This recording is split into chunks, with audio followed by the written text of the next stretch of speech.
السلام علیکم۔ الحمدللہ والصلاۃ والسلام علی رسول اللہ وعلی آلہ وصحبہ اجمعین۔ پارہ نمبر 14، سورہ ہجر، سورہ نمبر 15۔ سورہ ہجر مکہ مکرمہ میں نازل ہوئی، جس میں 6 رکوع اور 99 آیات بینات ہیں۔ ہجر ایک شہر کا نام ہے جہاں قوم سمود آباد تھی۔ چھٹے رکوع میں ہجر کی بستی اور اس کے باشندوں کا ذکر آیا ہے۔ اسی مناسبت سے اس سورہ مبارکہ کا نام ہجر رکھا گیا۔ مکی زندگی کے آخری زمانے میں جب حضور اکرم صلی اللہ علیہ وآلہ وسلم کو جادوگر اور کبھی پاگل کہا جا رہا تھا، جس سے آپ کو بہت تکلیف پہنچتی تھی، چنانچہ اللہ تعالیٰ نے سورہ ہجر نازل فرما کر یہ تسلی دی کہ اس قرآن کو ہم نے نازل کیا ہے اور ہم ہی اس کی حفاظت بھی کریں گے۔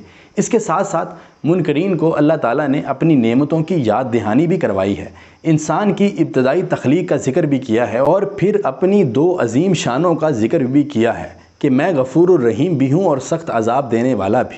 سرداران قریش کو تنبیہ کرنے کے لیے ہم جنس پرستوں یعنی قوم لوط، اصحاب ایکا یعنی ناپ تول میں کمی کرنے والی قوم شعیب اور اصحاب ہجر یعنی قوم سمود کا ذکر کر کے مشرکین کو تنبیہ کی گئی ہے کہ اللہ کی پکڑ تم پر بھی آ سکتی ہے۔